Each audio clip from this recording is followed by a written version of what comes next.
Hello and welcome to the Construction Record Podcast. I'm digital media editor Warren Frey. On this episode, we have two different sets of interviews from the American Institute of Architects conference down in San Francisco that I attended last week. But before that, let's get to the news. We begin with a crowning achievement. The new Miss Canada is a municipal construction development inspector who intends to use her public platform to promote female recruitment into the construction industry and the STEM sector. 25-year-old Ashley Borzolino is an employee of the city of Brantford, Ontario. She was crowned Miss Canada in Montreal on May 21st.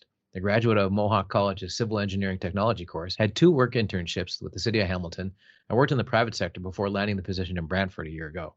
The Hamilton resident says pageants are no longer the beauty contests of the past, and contestants are urged to develop a platform, a cause to speak about in the pageant setting and elsewhere.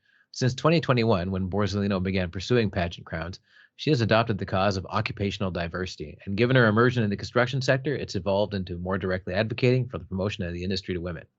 ACON is taking steps to ensure it has the skilled trades to build Ontario Power Generation Small Modular Reaction or SMR plant in Darlington, Ontario, and has announced a 3-year partnership with Durham College. As part of its obligations, ACON will support the OPG Center for Skilled Trades and Technology, CSTT, that was recently built by Durham College and its Whitby, Ontario campus, by donating to the college's Building for Skills campaign. Matt McDonald, who is ACON's Director of Nuclear Strategy and Business Development, said the partnership involves financial contributions towards the construction and equipping of the CSTT, collaboration with various college committees on educational programming, and potentially becoming more involved in co-op and apprenticeship programs.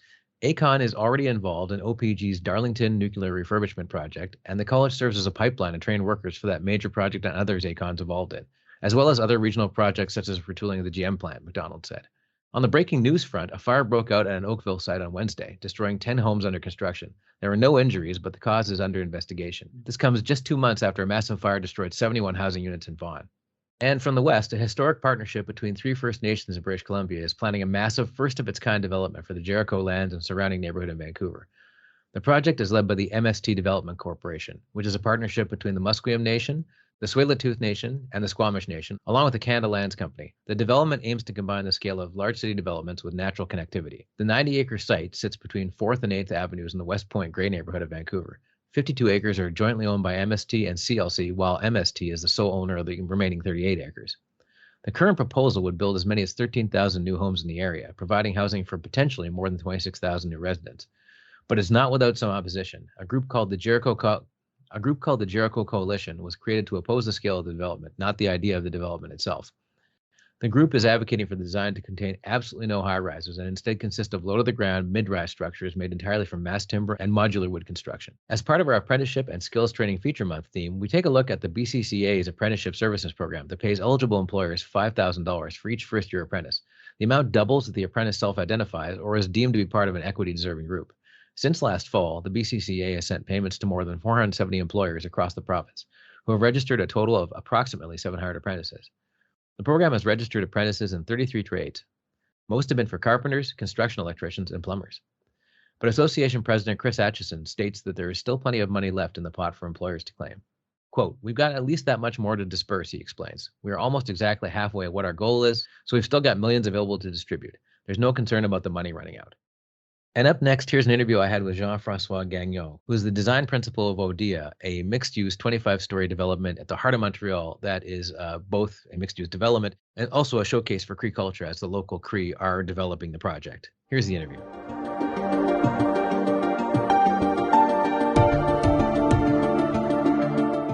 So I guess I'd start with, we should explain what the project is. It's called CREECO, right? And it's called, the name of the project is Odea. Okay, and CREECO is the developer, right? Which is... It's the owner. Yes, we can say it's the developer with Koji. Right.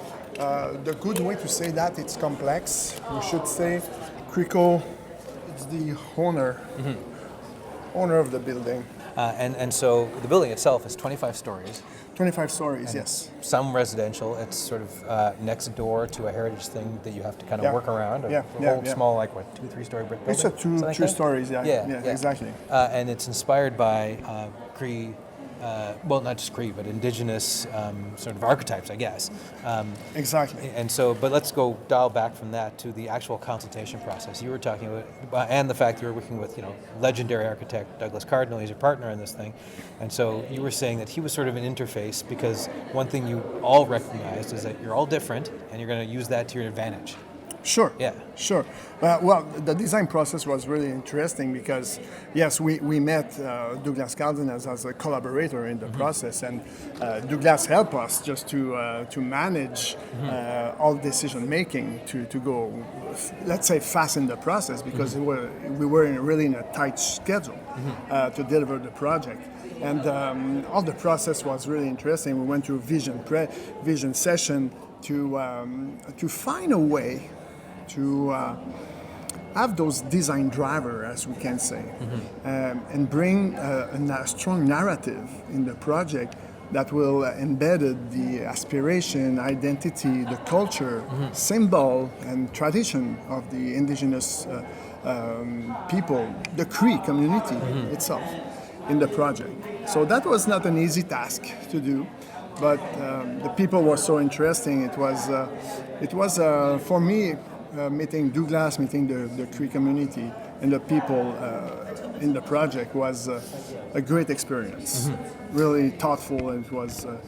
I'm really fortunate to have been in that process.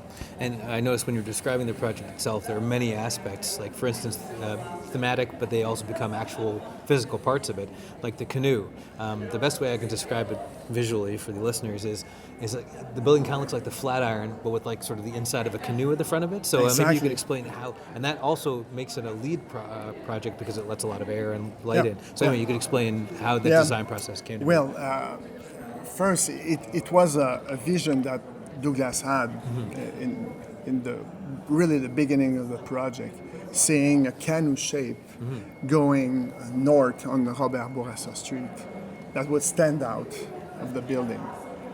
But that was not an easy task to do because we had to carve the canoe shape in the building. And it came at the end of the process because we needed to have efficiency in the building. Because at the end we sell space with the developer. Creco is the owner, but we had the developer that was guiding Creco, which is Cogir, and we were like, we need an efficiency of the building. And carving this canoe shape, we're removing a lot of square foot, you know? So, but it was the main element, if I can say, of the narrative. So that has to stand out. Coming from north on Robert Bourassa, we need this canoe shape that really stand out. So this is the way that we did it. But we find the good opening of bringing that canoe into the process. And another thing you mentioned was this is a very fast-paced part of Montreal. It's basically right downtown. But within that, you have sort of areas of peace and tranquility. You've got these Borealis gardens where I think we're inspired by beading. And then there's a circular garden that's sort of a meeting area, and it's open to the public as well. It's not just for people living in that building. So maybe you can explain how sort of thematically that came together as well. Well, the thematic, we know that we want a building that is open to public, because the city is so fast. Everything is moving so quickly, and the location of the building is like a gateway to the downtown area. So everything is moving so fast, and we thought that we need a place that will be caring for people. People will be gathering together and take a time for themselves in the day. Take a pause in the day. So that would be a bridge that bring people from the Ottawa Street to this secret garden, let's say, in the art of the project. So that's something interesting, bringing a developer to have all this space to give back to people at some point. And I think that's also the link to the Heritage Building, because the Heritage Building is sitting at the back of the courtyard.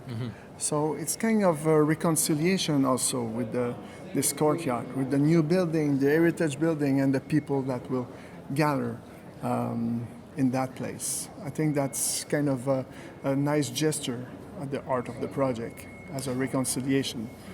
And that was what I was going to mention next about reconciliation, because there's going to be an artists area to work, so people can come in and interact with Indigenous art and meet the artists doing it.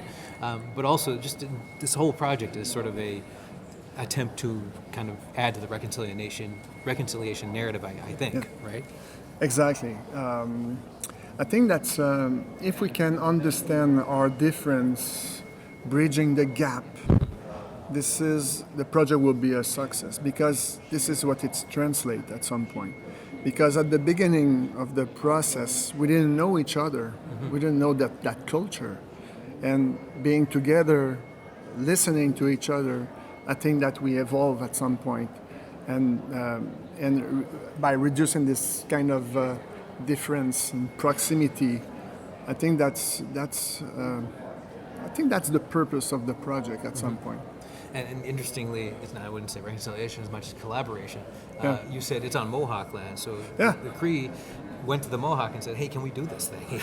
So they had to sort of collaborate amongst themselves as well. So yeah, exactly. So yeah, that was something that I realized further in the project, and the Cree the Cree people that were leading the project will. I don't know when exactly, but I'm sure it's still on the map, mm-hmm. if I can say it that way. But they want to have a kind of a ritual of giving something to the Mohawk, and the last I knew, it was to plant a tree as a symbol of their friendship. So, good example.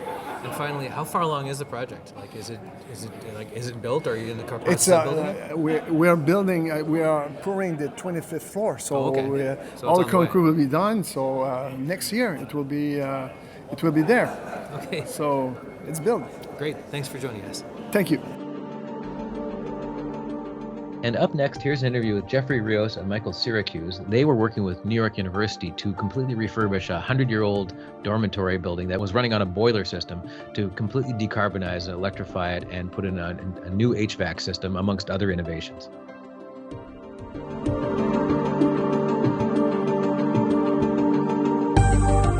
So I'm Michael Syracuse, partner with fxcollaborative Architects in Brooklyn, New York.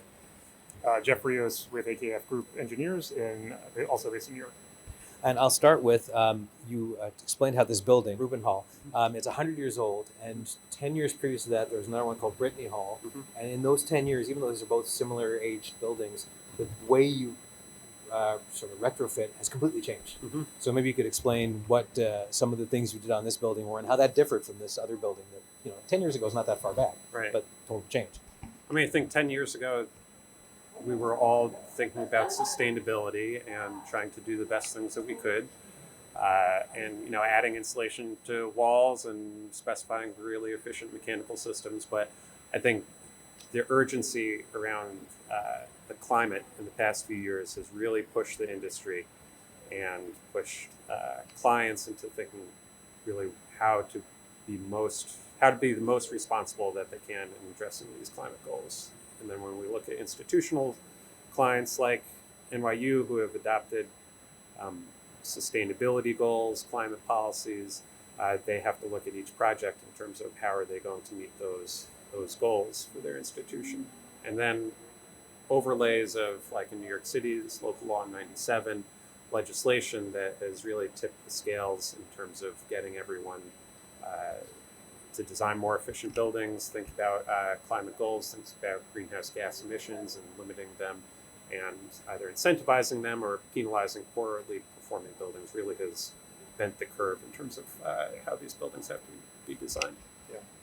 Yeah, just to add on that, exactly that point, I think the key change has been the metric we're using. It used to be energy cost, which if you compared the system at Brittany Hall to what we ended up doing here, the energy cost was not dramatically different. Mm-hmm. Now the metric is carbon, and the carbon is a pretty dramatic difference. That's the 45% differential. So that's a single thing. I think it's been the carbon conversation. One of the things I found interesting was that it's a historic building, and it's over 100 years old. So there's a lot of working around current conditions that you had to do. Windows, mechanical systems, the whole thing. Either of you can volunteer with. You specialize in mechanical systems. You specialized in probably more than windows, but you discussed windows at length. So jump in, either of you, what were the most challenging things about keeping this thing looking the way it's supposed to, but actually having to make it, passive house, which is no mean feat. Yeah. I mean, designing a new building that's highly efficient, you can pull on all the levers, you can site the building, you can orient the building, you can design how solid, how open it is, and design the ideal locations for mechanical systems and all that. Existing buildings present a whole nother challenge.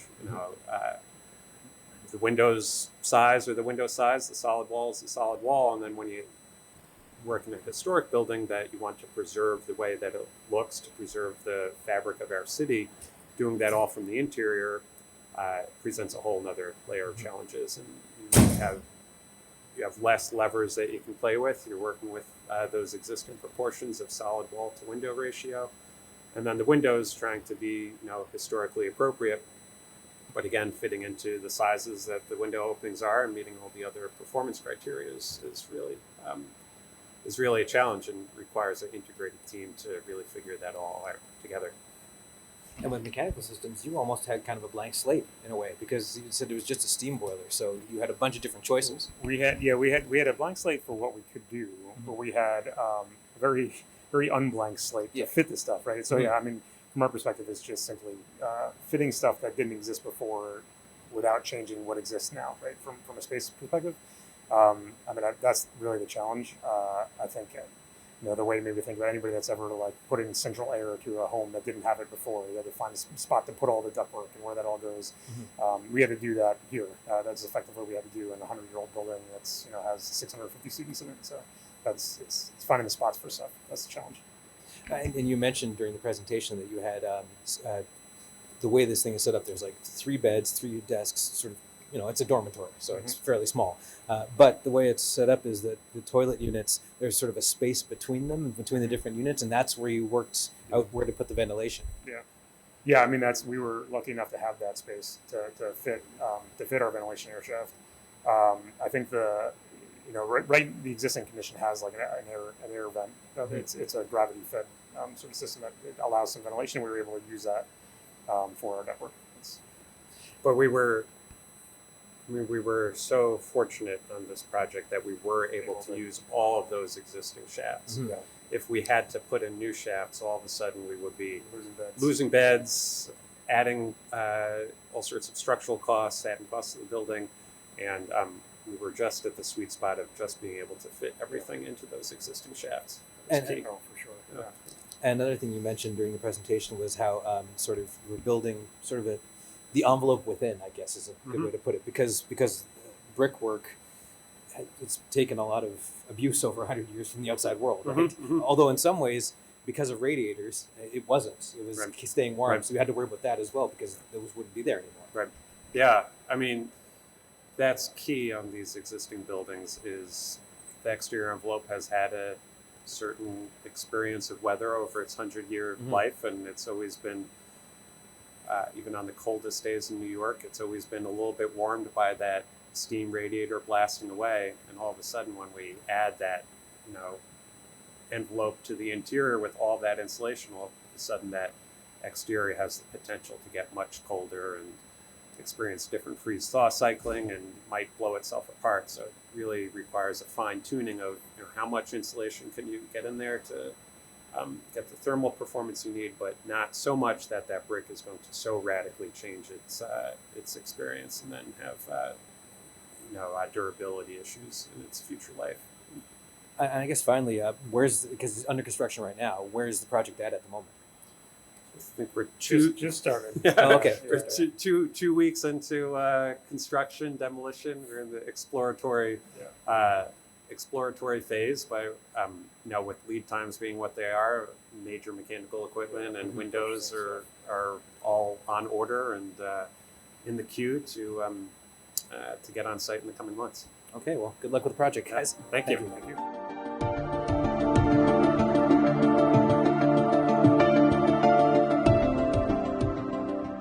And And that's it for this episode of the Construction Record Podcast. You can hear us on Apple Music, Amazon Music, and Spotify, and on the Daily Commercial News and Journal of Commerce websites. And we have links in the show notes to all the stories we discussed in the news segment. Thanks for listening.